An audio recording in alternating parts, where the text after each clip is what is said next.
Hello' everyone, আপোনালোক সকলোকে লিনাজ blog YouTube চেনেলটিলৈ লগতে মোৰ ফেচবুক পেজটিলৈ স্বাগতম জনাইছোঁ।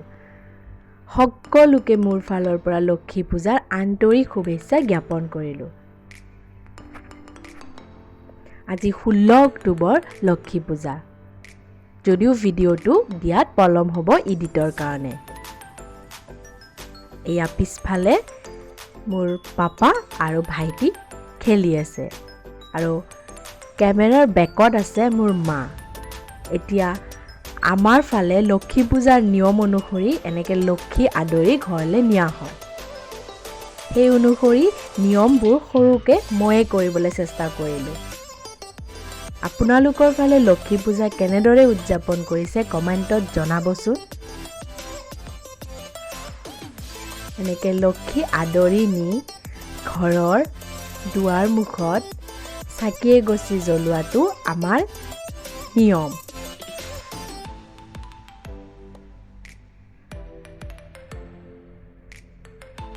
আপোনালোক সকলোকে এটাই অনুৰোধ, লিনাজ ব্লগ ইউটিউব চেনেলটি লগতে লিনাজ ব্লগ ফেচবুক পেজটি follow', subscribe, like and share কৰি দিব।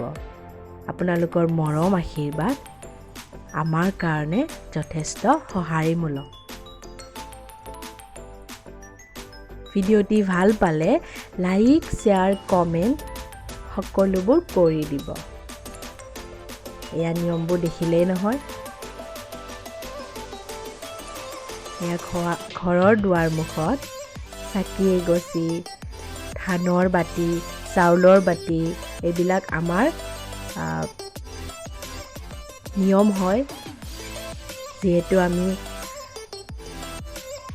অসমৰ বাক্সা জিলাৰ লতিবাৰী গাঁৱত থাকোঁ, গতিকে আমাৰ এইখিনিত এনেকুৱাই নিয়ম কৰে। আৰু এই ভিডিঅ'টিৰ জৰিয়তে মই আপোনালোকক আমি কেনেকৈ লক্ষী পূজা উদযাপন কৰোঁ সেই নিয়মখিনি দেখাবলৈ চেষ্টা কৰিলোঁ। আপোনালোকৰ ফালে কেনেদৰে কি কৰে কমেণ্টত জনাবলৈ নাপাহৰিব। আজিলৈ আহিছোঁ।